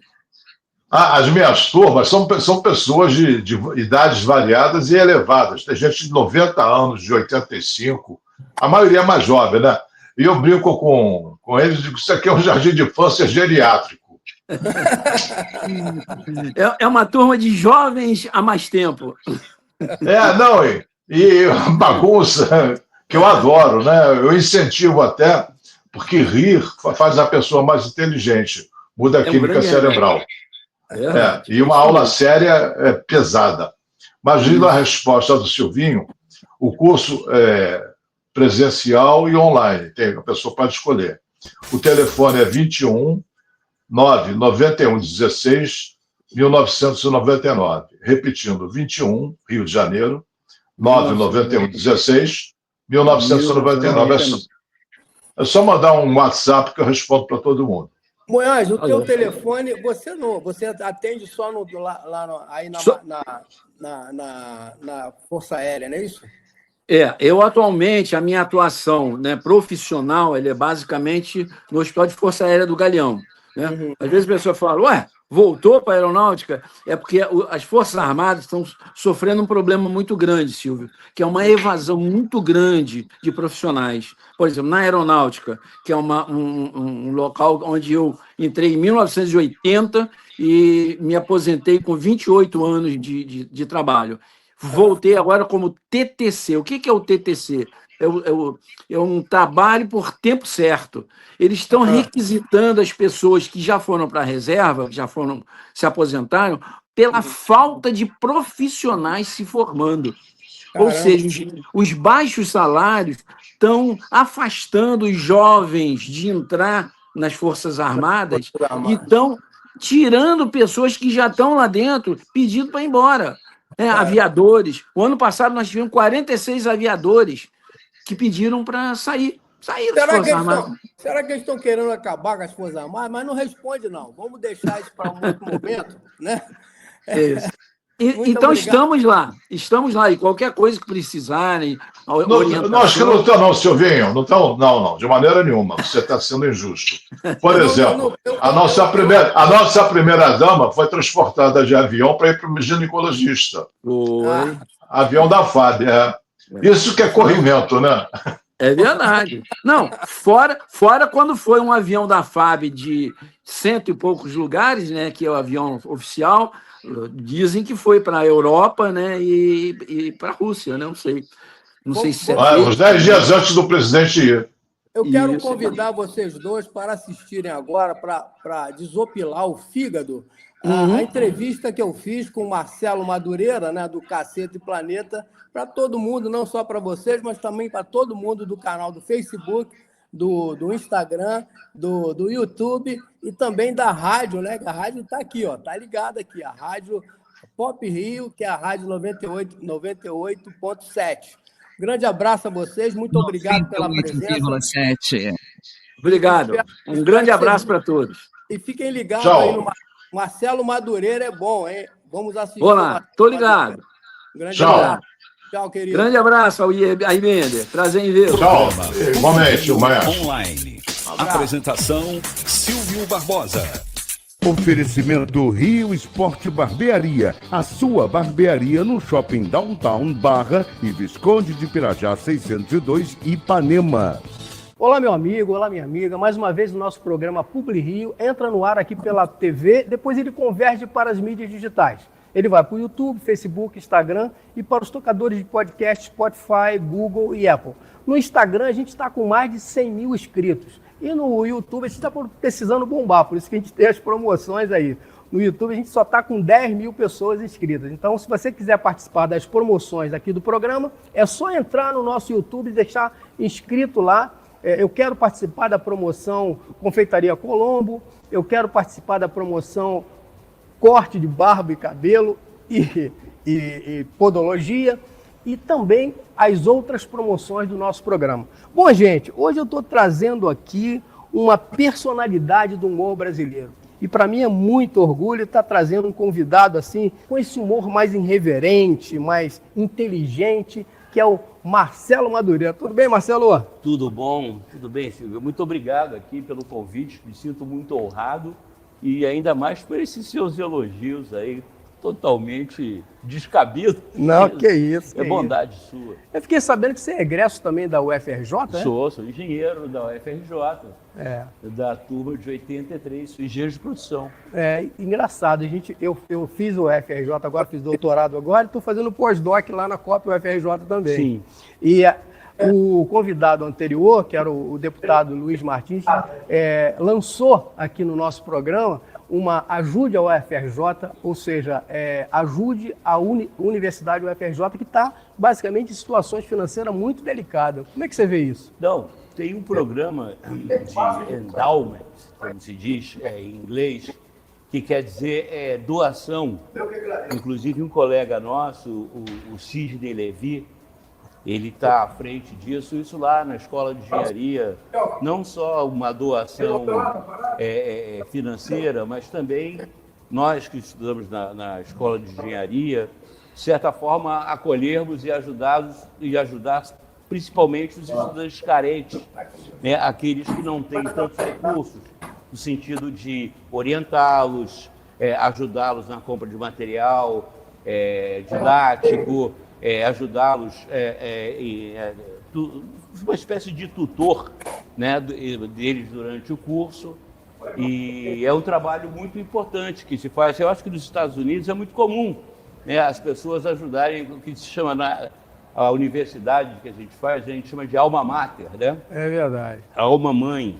E lá as pessoas que estudaram, né, em Harvard, Yale, Princeton, contribuem com milhões de dólares e tal. É verdade. As pessoas bem-sucedidas.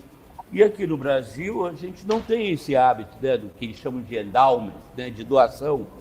E isso também não precisa ser de milhões de dólares. O que cada um puder dar, R$100, R$50, R$1.000, ou mesmo com trabalho voluntário. Entendi. Entendeu? Com trabalho voluntário.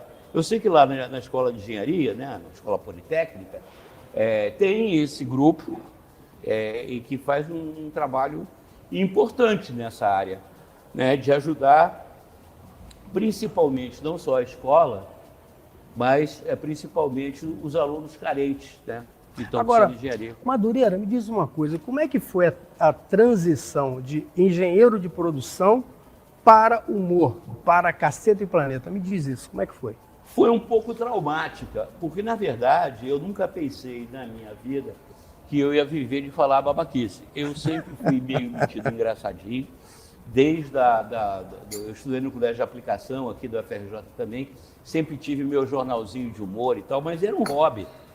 Né? E tanto que depois de formado, eu fui trabalhar no BNDES.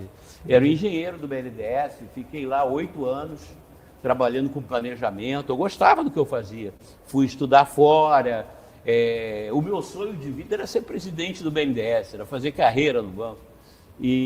Mas, de repente, eu continuei escrevendo humor junto com o Roberto, com o Hélio e tal. Depois o Mussum, do Cláudio Manuel se aproximaram, depois vieram o Reinaldo, o Hubert. E, de repente, quando eu me vi, eu já estava escrevendo humor para a TV Pirata. Entendi.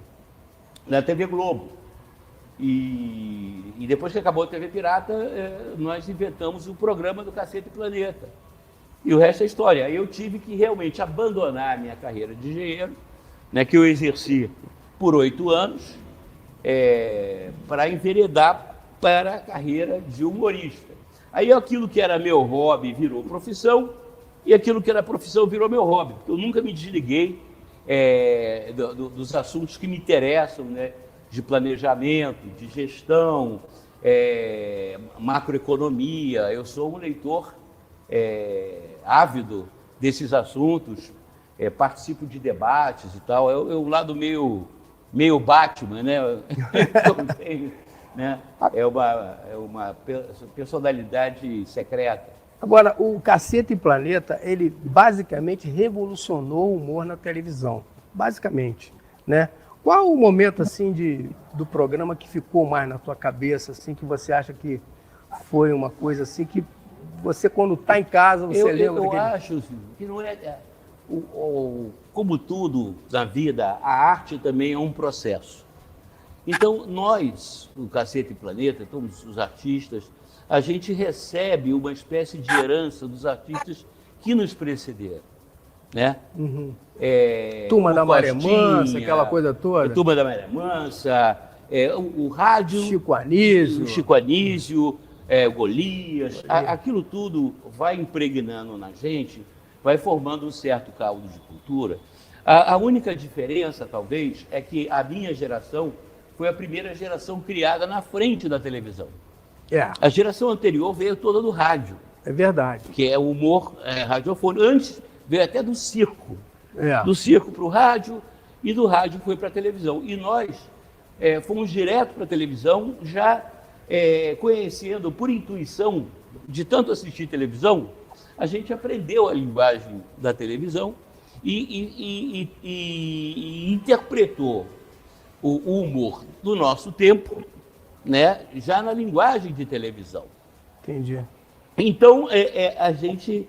eu não diria que a TV Pirata, o Cacete e Planeta, revolucionou. Ele cumpriu um papel de fazer avançar o humor para os novos meios de comunicação disponíveis na época. Mas hoje, por exemplo, daria certo, porque, veja bem, hoje tem muito mimimi. Hoje, se você falar uma palavrinha que fulano de tal não gosta, ele vai te processar. Se falar outra palavrinha, eu falava isso até com o Maurício Menezes, que trabalha lá na Tupi como colega, você. Né? Basicamente, quer dizer, você tem que mudar a linguagem ou continua a mesma coisa? Olha, eu acho, ontem mesmo, nos 60 anos de TV Globo, eu falei até lá na Tupi, que tirar o Cacete e Planeta do ar foi um equívoco da TV Globo. Por quê? Eu acho que nós tínhamos uma certa licença poética por parte da Vocês tinham 30 anos lá, basicamente, 25. Né? 25. Só com o Cacete e Planeta. Pois é. Então, e campeão absoluto de audiência. Era um programa querido 50, parece. do Oiapoque ao Chuí. Era uma coisa estrondosa. E eu acho que, de certa forma, a TV Globo sucumbiu às pressões dessas políticas identitárias, dessas que, na minha opinião, são uma forma de dividir a sociedade, de desunir a sociedade, porque elas acabam tratando de problemas não que não sejam importantes, mas, como eu digo, a gente tem que ver, até uma visão de engenheiro, né, qual é o cerne da questão. Então, se existe preconceito, se existe homofobia, se existe atitudes, digamos assim, talvez agressivas, é por falta de educação. Uma sociedade mais educada, ela é menos preconceituosa, ela é menos machista, ela é menos homofóbica, ela é menos violenta, né? E isso não tem nada a ver com o papel do humor. Qual é o papel do humor?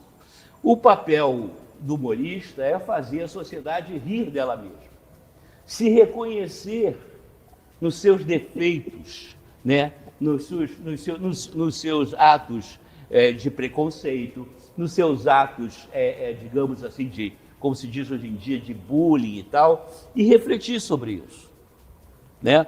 O humorista não é necessariamente um racista ou um homofóbico. Não, quando ele faz a sua piada, independente, você não vai, vou fazer uma piada contra viado ou contra preto. Não é essa a ideia. A ideia é você interpretar a nossa sociedade como um espelho deformado da nossa sociedade, que a sociedade ria dela mesma e reflita sobre até preconceitos ou políticos que não merecem a confiança da sociedade, entendeu? Ou mesmo situações que são absolutamente injustas. Esse é o papel do humor. Agora, Madureira, me diz uma coisa, qual foi, o que ficou na tua cabeça quando você pensa assim, Cacete e Planeta, o que eu achei sensacional, que eu rio sempre quando eu vejo, já que você gravou, qual foi a cena assim que a gente pode de repente botar no ar aqui para as pessoas assistirem? Olha, são tantas. Uma? São tantas. Olha, somente uma. Eu tenho particularmente uma que a gente fez, cobrindo foi? A Copa do Mundo de 1954, em que o Brasil ia jogar, se não me engano, contra a Nigéria. Tem no YouTube? Deve ter. E aí, no Jornal Nacional, a gente tinha um espaço no Jornal Nacional do Cacete Planeta cobrindo a Copa. E aí, como o Brasil ia jogar contra a Nigéria, nós pegamos o Hélio de la Penha, nosso companheiro, que era preto, né, e dissemos que ele ia invadir o vestiário da Nigéria. E aí, no Jornal Nacional, ficou 10 segundos tudo preto, 10 segundos de blackout no Jornal Nacional, porque era de la Penha nu, junto com os jogadores da Nigéria no vestiário da Nigéria, ficou todo mundo nu, o luz apagado. Isso é uma piada, não é uma piada racista, né? É uma piada. Outra coisa muito engraçada que tinha era, eu sempre dialogando com o Bussunda, o Bussunda sempre fazia um líder indígena. Então, quando a câmera estava desligada, nós conversávamos normalmente, eu e o chefe indígena, que era o Bussunda. Quando ele ligava a câmera, aí ele começava a falar, nós, índio, queremos... Aí ele virava índio, entendeu? E isso tudo hoje, né? Eu acho o seguinte, eu pergunto, quem que inventou isso? Quem disse isso? Onde é que está a lei, né, que proíbe isso? Isso é uma coisa que alguém inventa e as pessoas compram, né? Como a gente compra muita besteira, né? A gente também compra imbecilidade. É verdade. Agora me diz uma coisa, eu sei que vocês foram para transmitir lá na Copa do Mundo, que houve aquela situação, aquele infortúnio com o Bussunda dele falecer naquele momento lá. Não estava combinado. Não estava combinado ele morrer. Eu queria que você me dissesse mais ou menos como é que foi que a situação. Parece que eu vi na internet dizendo que ele jogou uma partida antes e depois. Você sabe. O Bussunda era filho de pai e mãe médico. Então o Bussunda se achava por osmose, também médico, né? O Mussunda, durante o período da vida dele, ele foi, assim, digamos, muito guloso, voraz, tinha uma barriga e tal. Comia muito. Depois que nasceu a filha dele, ele mudou um pouco de rumo, começou a se tratar melhor, fazer dieta, ir ao médico, e ele era hipertenso. Caramba. Ele era hipertenso. E na Copa do Mundo, ele esqueceu de levar o remédio de hipertensão. E num dia lá de folga, eles tinham saído para tomar cerveja e comer salsicha, é uma coisa comum na Alemanha, É verdade. né? E quando estavam voltando daquela cumilança, né, apareceu uma pelada. Caramba. E o Mussunda jogava a bola muito bem e era muito fominha de jogar futebol. Ele, durante a pelada, ele começou a se sentir mal, achando que era uma coisa de salsicha, cerveja, aquela coisa, e pediu para agarrar. Como se diz no futebol, vou agarrar no gol. Não existe outro lugar. E ficou lá no gol. No final da partida, o Hélio percebeu que ele estava um pouco afante, sentou no banco lá, estou cansado, não sei o quê, e tentou, vamos no hospital, vamos ver isso. O Mussunda não quis ir, né, porque no dia seguinte tinha jogo do Brasil e ele achou, vou para o hospital, vou me internar, eu perco o jogo do Brasil, olha só. E aí ele foi para o quarto, eu vou para o quarto, vou dormir, vou melhorar. O cara passou a noite toda infartando. Caramba, Ele já estava infartando. Passou a noite. Quando ele viu que o negócio era sério, às 6 horas da manhã, aí ele resolveu descer para pedir auxílio. Estava lá, inclusive, o nosso diretor de fotografia, o Paulo Santos, que viu o Mussunda verde. E por sorte, existia naquele hotel um grupo de paramédicos. Caramba. Que imediatamente passaram a atender, mas ele já estava infartando há horas.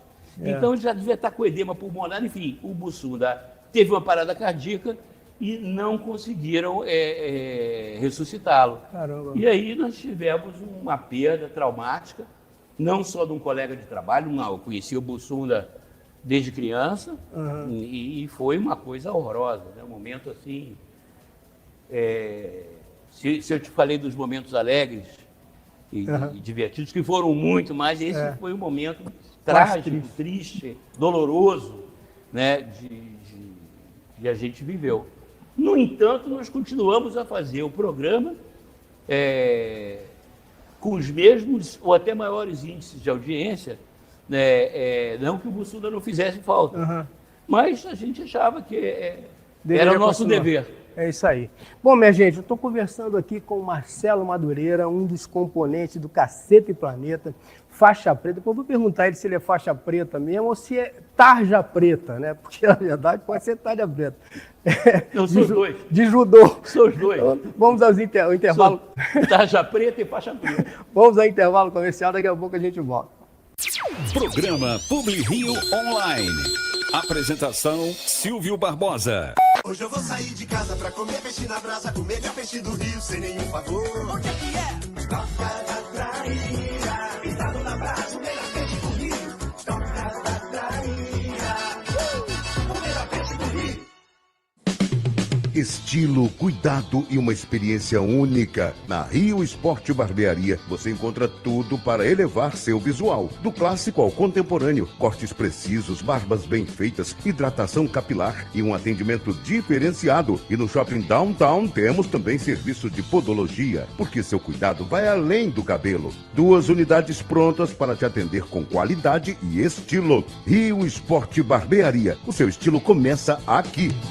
Olá, meu amigo, olá, minha amiga. Mais uma promoção, que delícia! Dessa vez na Confeitaria Colombo.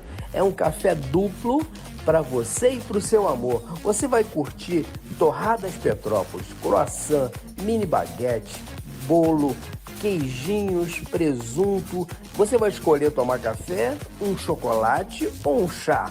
Manteiguinhas, geleias, pasta de queijo, biscoitinhos, 2 sucos de laranjas gostosos e ainda mais uma salada de fruta para terminar. É isso aí. Esse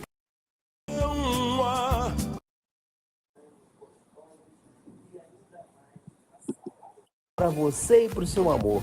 Nós vamos sortear dentre as pessoas que entrarem nas nossas redes sociais, se inscreverem e curtirem Eu Quero Participar da promoção Ah, Que Delícia na Confeitaria Colombo. É só isso que você tem que colocar, que você estará concorrendo. No final do mês, são 2 casais que irão se deliciar com essas maravilhas da Confeitaria Colombo.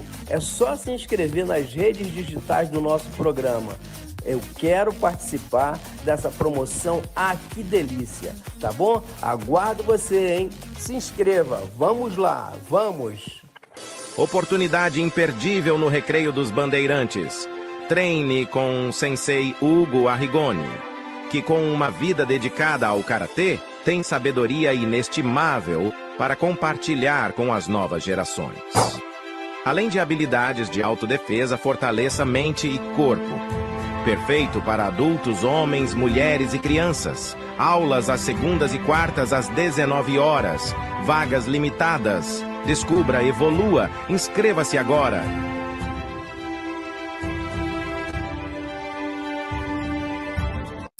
Programa PubliRio Online. Apresentação Silvio Barbosa. Lembrando a vocês que eu estou na Rádio Tupi, do Jornal da Tupi, de segunda a sexta-feira, com o Sidney Rezende, das 18 às 19h30. O Sidney Rezende é o âncora, eu sou o comentarista, junto com o Luiz Carlos Azedo, com o Chico também, enfim, o Maurício Bastos, uma turma da pesada. Eu também faço um programa com a Dora Kramer, o Márcio Forte, o Pedro Paulo Magalhães, no YouTube, sobre política, chamado Não É Bem Assim, que está hospedado lá no My News. Escrevo o Agamenon com o Hubert toda semana, que também está lá no Substack. E não esqueçam também de ver lá minha página no Instagram, @Madureira. Essa coisa nada toda que a gente sempre pede, né? A gente sempre tem que pedir alguma coisa.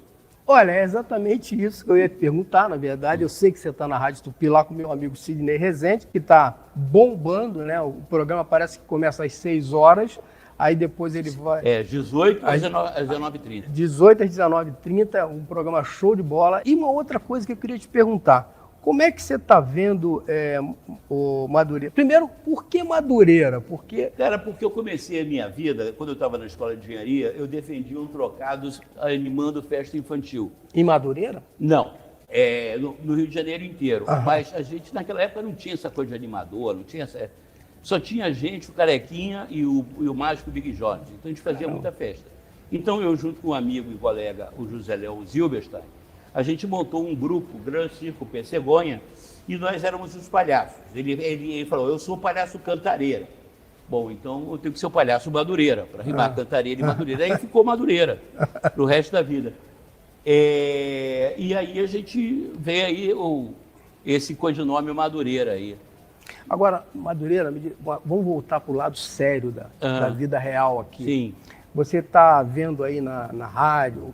Hoje em dia você vê rádio, né? Porque, na verdade, antigamente você ouvia. Cada vez mais se vê rádio. Você está vendo na rádio, na televisão, nas mídias digitais todas, esse problema terrível que está acontecendo com o INSS. Estão tomando... Você já está aposentado, não? Estou. Pelo Instituto. Eu estou pelo Instituto. Você está vendo se tiraram uma grana lá tua? Não, pois é. Como é que você vê essa situação, Madureira? Olha, eu acho mais um absurdo que a gente cobre lá. A gente, na verdade, a gente faz o Jornal da Tupi. É aquele jornal que vai ao ar das 18 às 19h30, quando o pessoal está voltando para casa. E é um grande desafio, Silvio, porque a gente tem que atingir o público da classe E à classe A, da classe A à classe E, falar numa linguagem que as pessoas entendam e se interessem, né?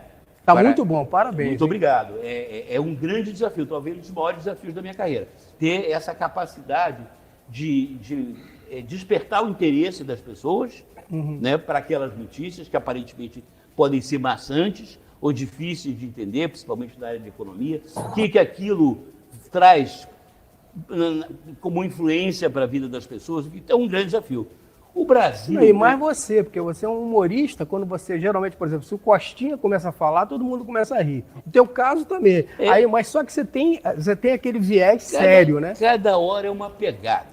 entendeu? Tem dias que eu faço comentários absolutamente engraçados, tem dias que eu falo absolutamente sério. Eu acho que o público vai percebendo isso. O público não é burro, o público é inteligente. Tem um feeling, né? Ele tem um feeling, ele sabe. E exatamente, o humorista, ele não é o idiota que no meio de uma tragédia nacional vai ficar fazendo verdade. Não há porquê.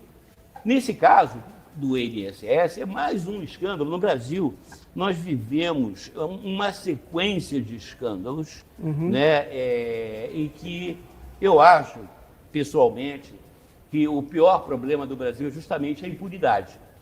É a impunidade. Nós tivemos, por exemplo, recentemente, grandes escândalos, né, como o Mensalão e o Petrolão, né, a Operação Lava Jato, e que foram devidamente desconstruídas pela própria justiça. Porque no Brasil é um país injusto. No Brasil, a justiça só existe para o preto, para o pobre, para aquele que não tem condições de contratar um bom advogado, que tem bons contatos, né, que consegue, através, né, de chicanas e jogadas e sei lá de que formas abstrusas, né, convencer os magistrados. Você veja, o próprio caso do presidente Collor, ex-presidente Collor, que para ser preso levou 31 anos, ou 35. 35. Isso é uma amostra de como é injusta a nossa sociedade. Principalmente com aqueles que mais precisam de justiça. Os pobres, né? Os pobres são pretos, são brancos, são pardos, eles não têm cor, entendeu? São todos essa quantidade de miseráveis que andam por aí, sem educação, sem assistência, sem saúde, desamparados. Ô Madureira, nosso país tem um montão de leis, né? Que a gente sabe que tem leis pra caramba. Essas leis estão sendo cumpridas? E a Constituição, Madureira, como é que fica? Olha, é evidente que não, né? É curioso, por exemplo, que o nosso Supremo Tribunal Federal, né, a Corte Máxima, ela tem nos seus incumbentes atuais posições, no mínimo, estranhas, né? Às vezes eles pensam de um jeito, às vezes eles mudam de opinião 180 graus, né? Enfim, que trazem para o país uma enorme insegurança jurídica, para a sociedade como um todo, para os negócios, inclusive, né? Porque você tem a sensação, você, por exemplo, é empreendedor, eu também sou empreendedor, você quer fazer um investimento, fazer um negócio, mas você nunca sabe, né, se você tem segurança jurídica e institucional para fazer o seu negócio. Verdade. Então, cara, se eu tiver que resumir o Brasil em uma palavra, vou dizer, o Brasil é um país injusto. Madureira, estamos aqui com Marcelo Madureira, que compõe hoje o programa lá da Rádio Tupi, do meu amigo Jornal da Tupi, com Sidney Rezende, um cara magnífico, e uma turma grande, né? Tem gente de Brasília também falando, Tem, né? Luiz Carlos Azedo. Luiz Carlos Azedo. Tem o Chico Otávio aqui no Rio, um grande repórter investigativo. Agora, me diz uma coisa, e com relação ao Papa agora, faleceu, né? E o conclave está armado, Sim. Né? No bom sentido, e veja bem, vão escolher um novo Papa. Sim. Esse Papa que vão escolher, será que ele vai ser da mesma linha que o Papa anterior ou vai seguir um outro caminho? O que você acha? Olha, evidentemente a figura do Papa ele tem uma importância que transcende a própria Igreja Católica. Verdade. Eu mesmo, eu não sou católico, não sou cristão, mas eu reconheço a importância da cristandade, reconheço a importância dos evangélicos, a importância da Igreja Católica e do Papa, né? E o Papa Francisco, por exemplo, a mim era uma figura muito simpática e que tinha uma importância muito grande no mundo conturbado que nós estamos vivendo. Então, agora aquela história, né? Você é sócio do Caiçaras, eu sou sócio do Paysandu, nós somos de clubes diferentes. Eu não tenho muito como intervir, né, lá na eleição do novo presidente do seu clube, né? Eu faço votos que seja uma pessoa com a capacidade de compreensão, de entendimento e, sobretudo, uma pessoa que entenda os problemas do mundo atual, Silvio, que é a questão do desequilíbrio ambiental, a questão da concentração de renda, a questão da paz, né? no Oriente Médio, na Ucrânia, enfim, e também essas transformações todas que a gente está vivendo através da revolução tecnológica. Hoje, você fazer parte do mundo é muito desafiante. Imagine você com um cargo da natureza de um cargo de papa, de primeiro-ministro, de chefe de nação, cara, tendo que, de alguma forma, contribuir, porque essas questões você não vai resolver sozinho, são muito complexas, mas para articular a resolução dessas questões todas. É verdade. Agora, Madureira, eu lembro que eu vendo lá para falar com você, eu pesquisei um pouco da sua vida. Assim. Essa é a sua vida. Aí eu vi que você teve uma época que você apoiava o presidente, esse presidente aqui, que você tirou essa foto, né? O Lula? O Lula. Sim. O presidente, vou mostrar a foto para você. Aí, uma vez você apoiava o Lula, aí depois você deixou de apoiar o Lula, aí depois voltou a apoiar o Lula. Como é que é essa tua vida, cara? A polícia... Se você não quiser responder, o homem, não, respondo. O homem são suas circunstâncias. Na verdade, eu venho de uma família política. Desde 3 anos de idade, eu frequento o palanque político. Eu militei muitos anos... Você foi líder estudantil, Sandro? Fui líder estudantil. Eu fui militante do Partido Comunista Brasileiro, nos seus bons tempos. Me tornei um social-democrata e tenho severas críticas ao governo do PT e ao governo do Lula. Você colocaram até na lista negra do PT, seu nome, seu nome? Eu fui da lista negra do PT, como fui da lista negra do Bolsonaro também. Então isso me coloca, bom, então eu estou na posição certa. Faixa preta, lista negra, tudo certo. Não tem problema. E sem racismo. É que eu acho que 60% dos brasileiros, na verdade, são moderados. Uns mais moderados à esquerda, uns mais moderados à direita, mas são moderados.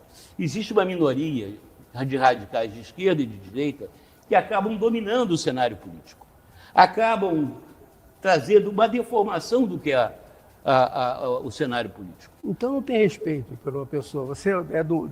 eu sou B, eu não tenho respeito por você. Na última eleição, por exemplo, eu fui lá, né, fazer até o L, posei ao lado do Lula, porque eu via na reeleição do Jair Bolsonaro uma ameaça à democracia. E eu sou, antes de tudo, um democrata. Certo. E a política é assim. Da mesma maneira, o Luiz Carlos Prestes, né, cuja a mulher, Olga Benário, foi extraditada para a Alemanha, e ela era judia. Lembro. Foi morta no campo de concentração. Tem um filme todo aí. Pelo Getúlio Vargas, né? E seu assecla, o Filinto Miller. O Luiz Carlos Prestes, anos depois, subiu ao palanque para apoiar o Getúlio Vargas em nome, né, de uma política que, a meu ver, era a política correta no momento. Então, essa questão, eu nunca apoiei o Lula, assim como eu nunca apoiei o Bolsonaro. Eu apoio a democracia, e a democracia é uma coisa de circunstâncias. Certo. Entendeu? Está explicado, então. Não tem problema. A política é dinâmica. A política é dinâmica. Agora, e com relação à guarda municipal, que hoje em dia, aqui no nosso município, vai ser uma guarda municipal armada. O que você acha sobre isso? Talvez um dos mais graves problemas da sociedade brasileira hoje, não só do Rio de Janeiro, da sociedade brasileira, é o crime organizado. Seja através das facções, seja através das milícias. Eu acho que é necessário um enfrentamento assertivo, forte, do crime organizado, antes que o crime organizado domine a sociedade. Porque hoje o crime organizado ele já está infiltrado nos poderes da República, no Judiciário, no Executivo, no Legislativo, a nível municipal, estadual e federal. Você está falando no Rio ou no Brasil inteiro? Caramba! No Brasil inteiro. Você em Brasília já tem uma bancada que tem ligação com o PCC, que tem ligação com o Comando Vermelho, que tem ligação com a milícia. Fala isso não, que eu vou embora do país, pô. Olha, não deixa de ser uma solução, só uma solução Não, muito a gente ama esse país, né? Não, mais que amar, nós temos uma responsabilidade perante aqueles que nos antecederam, É verdade. que construíram essa nação. É. Então, justamente vai ser na nossa geração que nós vamos sucumbir, nós vamos ser derrotados pela barbárie, pelo crime, pela corrupção. Eu acho que a gente tem que lutar o bom combate, entendeu? E enfrentar isso com seriedade. Eu não sei se armar a polícia municipal é a melhor saída. Eu não sou especialista no caso. Eu só acho o seguinte, o meu parco conhecimento no assunto me mostra que o combate ao crime se dá através da inteligência da polícia, né? E da punição severa aos criminosos, sobretudo os criminosos, né, que pertencem ao aparelho do Estado, ou seja, criminosos que estão infiltrados no Legislativo, no Judiciário, no Executivo, como você vê no caso do INSS. É verdade. Tem que ser exemplados. Estamos falando aqui com o Marcelo Madureira, ex-Caceta, não, é Caceta, Eu sou Caceta ainda, até morrer. O Caceta faz shows também fora do... Nós fizemos, durante um tempo, nós íamos fazer uma grande turnê comemorativa de 30 anos, cara, estava tudo preparado e coincidiu com a Covid, com a pandemia. Aí dançou. Mas faz agora então, Madureira. Faz agora, pô. Agora o Reinaldo está aposentado, as pessoas, o tempo vai passando também, né? Eu sou um cara muito ativo, né? Eu não consigo a ideia de aposentadoria parar. Meu pai trabalhou até 85 anos. Caramba. Né? Então, vai chegar lá, né? E eu espero ter esse privilégio, e talvez até mais. Enquanto eu for útil à sociedade e a mim mesmo, eu espero estar aí queimando lenha. Queimando lenha não, porque meio, tem um problema ambiental aí, mas queimando biodiesel. Eu quero agradecer a tua presença aqui no programa. Muito obrigado. Tudo de bom para você. Poxa, mas só tem que torcer pelo Botafogo, porque, Flamengo não dá. Eu tenho um neto botafoguense. Que bom. Salvou a pátria. Não, e eu respeito muito ele, eu sou um democrata, você já viu? E ele escolheu ser Botafogo. E ele disse para ele, não foi o Botafogo, não fui eu que escolhi o Botafogo, o Botafogo me escolheu. E ele comprou o Botafogo. Quantos anos ele tem? Ele tem 11. Ele comprou o Botafogo quando o Botafogo estava lá na lama, estava lá embaixo, eu discutia futebol com ele. Ele com 7 anos falava, não, mas tem o Garrincha, tem o Jardim. Pô, ele nem viu jogar. Ele nunca viu jogar. Botafogo não era nada. O feedback é muito bom. E ele se mostrou corajoso, né? E isso eu admiro muito na pessoa. Não, eu sou Botafogo. Né? E comprou o Botafogo quando o Botafogo não valia nada. E o Botafogo hoje... E eu tenho muitos amigos botafoguenses. Muitos amigos botafoguenses. Eu simpatizo muito com o Botafogo, até por conta do Vinícius. É o segundo time do Madureira. Não, eu sou Flamengo aqui, Marte, Saturno e Urano. Eu não tenho essa. Mas eu gosto do futebol, eu gosto do bom futebol. Eu aprecio um bom futebol. Quando eu vejo o Botafogo jogando bem, eu aprecio. É isso aí. Entendeu? Eu só não gosto muito do Palmeiras. Um amigo meu paulista não vai gostar. Um grande abraço para você. Forte abraço. Fica com Deus. Valeu. Tchau. Deus abençoe. Foi ótimo. Programa Publi Rio Online, um oferecimento Rio Esporte Barbearia, a sua barbearia no Shopping Downtown Barra e Visconde de Pirajá 602 Ipanema.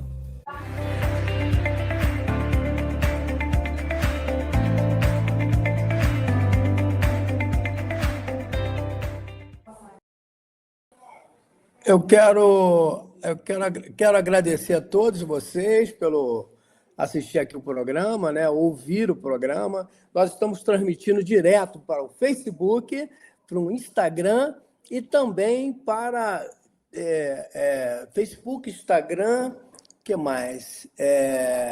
E todos os tocadores de podcast, também pela rádio, a Rádio Pop Rio FM, que está aqui do meu lado. Ó. Rádio Pop Rio FM 98,7. É isso aí, minha gente. eu quero passar para vocês aqui os ganhadores da nossa promoção de hoje, né? O ganhador da nossa promoção de hoje a pergunta foi a seguinte: a pergunta foi: como é que está o transporte aí perto da sua casa, aqui no seu bairro? Como é que está o transporte? Está bom? Está ruim? Como é que está? Bom, a resposta aqui dos ouvintes foi o seguinte aqui. Responderam pelo telefone 21, que você pode ligar ainda, né? Ou melhor, pode mandar respostas, pode se comunicar comigo e com a produção do programa. O telefone é 21 999 3277. Se quiser solicitar alguma entrevista ou coisa parecida, ou falar com a gente aqui da produção do programa, é só ligar 21 999 são 39 32 77 71. Bom, a pergunta foi, então, como é que está o transporte próximo da sua residência, né? Aí no seu bairro. 49% responderam que está legal, está boa, está show de bola. 49% das pessoas que ligaram responderam: olha, o transporte aqui está legal, está beleza. E 51%, quer dizer, quase empatou, na verdade, um empate técnico, né? Disse que não, disse que o transporte não está legal. Está complicado o transporte. Mas eu acho que, de repente, é por causa desse BRT, uma série de coisas aí. Agora, com relação ao trânsito, né, na Cidade Maravilhosa, tá terrível, né? Tá terrível. Para você ir daqui para ali, você leva horas e horas. Está parecendo São Paulo, né? Está parecendo São Paulo. Quem ganhou foi José Carlos dos Santos, o ingresso do Cinemark, né? Ele mora no Santo Cristo, está no Santo Cristo. A outra, então, ganhou o ingresso Cinemark. É um par de ingressos, tá? Você vai chegar lá no Cinemark, você vai trocar por um par de ingressos para você, para sua namorada, ou para o seu namorado, quem sabe, né? Agora, quem ganhou o par de ingressos para o Cristo Redentor, para você curtir o Cristo, primeiro você pega o trenzinho, aquele trenzinho vermelho lindo, aí pega e vai até o Cristo Redentor. Chegando lá, você vai ver a cidade maravilhosa, linda, maravilhosa, exuberante, como eu estou sempre falando no nosso comercial. Quem ganhou foi Maria das Graças, quase que é Foster. Maria das Graças Frois, quase que é Foster.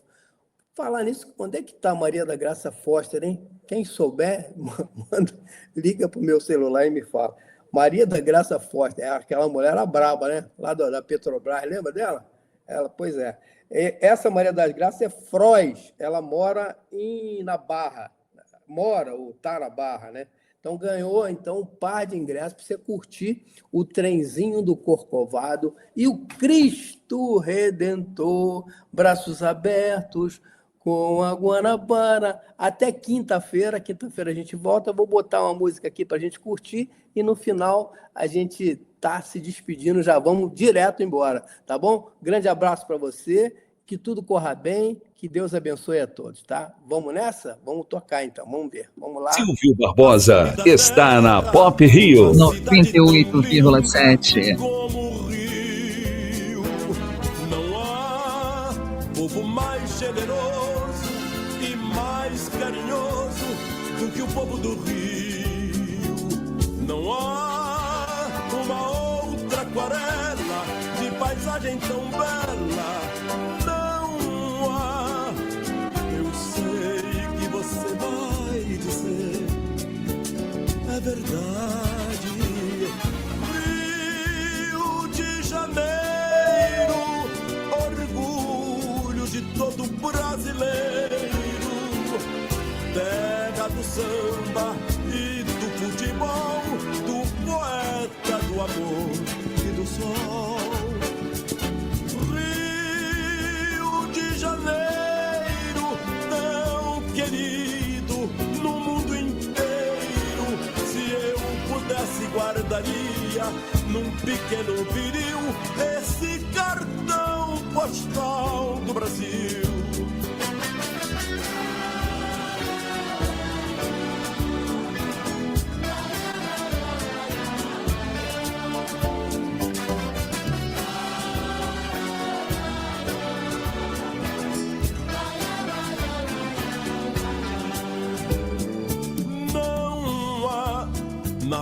face da terra, uma cidade tão linda como o Rio.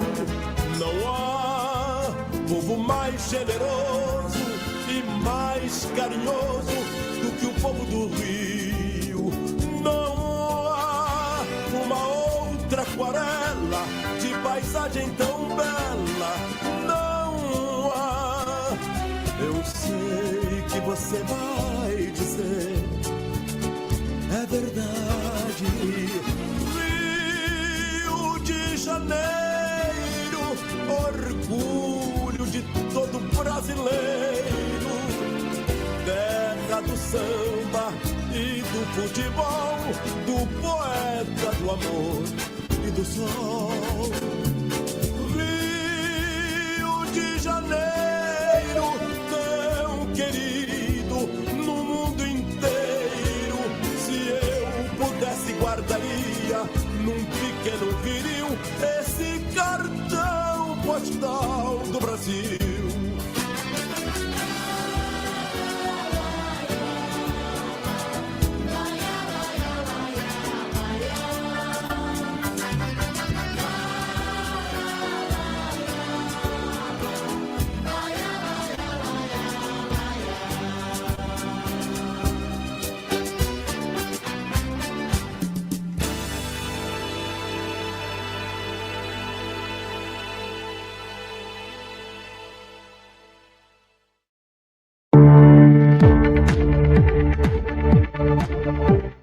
Este foi Publi Rio Online, com Silvio Barbosa.